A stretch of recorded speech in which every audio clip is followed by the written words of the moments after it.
नमस्कार, आप देख रहे हैं डॉक्टर साहिब, आपके साथ मैं हूं मुस्कान और आज मेरे साथ मौजूद है डॉक्टर सौरभ चौधरी। आपको बता दें कि बिहार के जाने माने ऑर्थोपेडिक सर्जन हैं। सर नमस्कार, बहुत बहुत स्वागत है आपका। सर मैं आपसे जानना चाहूँगी गठिया के बारे में। हम अक्सर ऐसा देखते हैं, आज बहुत सारे ऐसे लोग हैं जो कहीं ना कहीं गठिया से ग्रसित हैं। मैं आपसे जानना चाहूँगी कि ये गठिया होता क्यों है, साथ ही साथ अगर अगर किसी को हो जाता है तो ऐसी स्थिति में क्या करने की ज़रूरत है, क्या कुछ इसका इलाज है और लक्षण भी क्या कुछ है इसके, थोड़ा विस्तार से बताएँ। गठिया हमारे बॉडी के मल्टीपल जॉइंट्स को एक साथ प्रभावित करता है, टिपिकली राइट और लेफ्ट दोनों साइड में, और ज़्यादातर पेरिफेरल जॉइंट्स मतलब हाथ की उंगलियों में, एल्बोज़ में, नी में, फुट में ज़्यादा अफेक्ट करता है बजाय कि हिप जॉइंट या शोल्डर जॉइंट। स्पाइन को बहुत रेयरली अफेक्ट करता है। स्पाइन में भी सिर्फ सर्वाइकल स्पाइन जो गर्दन का एक हड्डी होता है वहाँ पे एक जगह अफेक्ट होता है, अदरवाइज मोस्टली ये उंगलियों का तकलीफ़ है।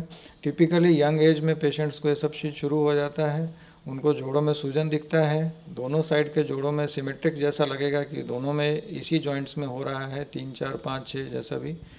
और स्पेशली मॉर्निंग्स में उनको उठने में, काम करने में बहुत तकलीफ़ होती है। सुबह में जोड़ सारे जकड़े हुए रहते हैं तो उनको 1-2 घंटे, कभी कभी 4 घंटे, 5 घंटे तक लग जाता है कि उनका बॉडी जब वार्म हुआ या थोड़ा बहुत मूवमेंट में आया तब जाके उनका स्टिफनेस थोड़ा कम हुआ, डिस्कम्फर्ट कम हुआ। अदरवाइज सुबह उठते के साथ उनको बिस्तर से छोड़ना बहुत मुश्किल लगता है।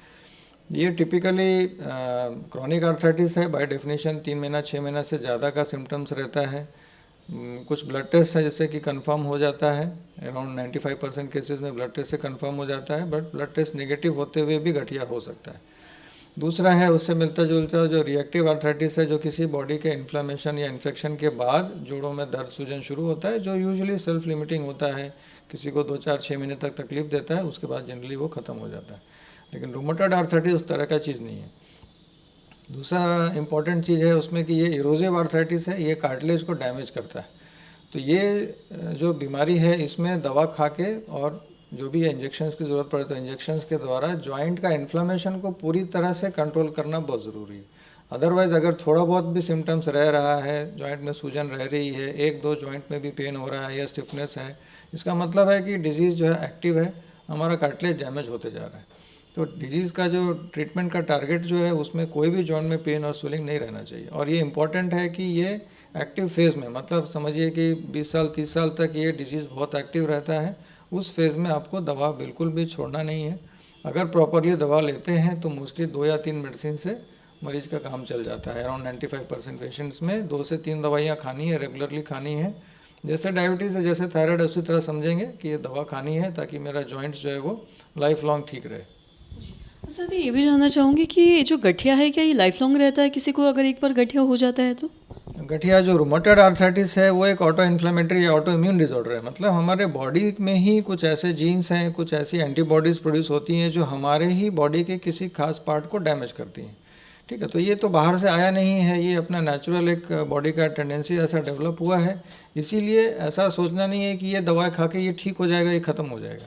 नेचुरल कोर्स में दवाई का एक्टिव फेज, बीमारी का जो एक्टिव फेज़ है वो जनरली 2 से 3 डिकेड तक रहता है। उसके बाद 50-60s के बाद मोस्टली ये बीमारी का स्टेज जो है वो थोड़ा सा इंडोलेंट हो जाता है, मतलब कम इंटेंस हो जाता है, दवाई की ज़रूरत भी घट जाती है। बट शुरू में यंग एज में लगातार दवाई खाना पड़ता है ताकि बीमारी अच्छे से कंट्रोल में रहे और जॉइंट्स को डैमेज नहीं करे। सर बहुत बहुत शुक्रिया तमाम जानकारी देने के लिए। तो आशा करते हैं दर्शकों कि आप भी समझ पाए होंगे कि ये गठिया क्या है और साथ ही साथ इसके सिम्टम्स क्या कुछ है, किन लक्षणों से आप ये समझ सकते हैं कि कहीं ना कहीं आप गठिया से ग्रसित हैं। अगर आप में भी कोई ऐसा लक्षण दिखता है तो आप डॉक्टर से ज़रूर कंसल्ट करें और इसका दवाइयाँ ज़रूर लें। तो आशा करते हैं दर्शकों की जो तमाम जानकारी है आपके लाभदायक रही हो। तो आज की इस वीडियो में इतना ही। अगर आपने अब तक हमारे चैनल को सब्सक्राइब नहीं किया तो तुरंत कर ले, साथ ही हमारे फेसबुक पेज को लाइक करें। वीडियो देखने के लिए आपका धन्यवाद।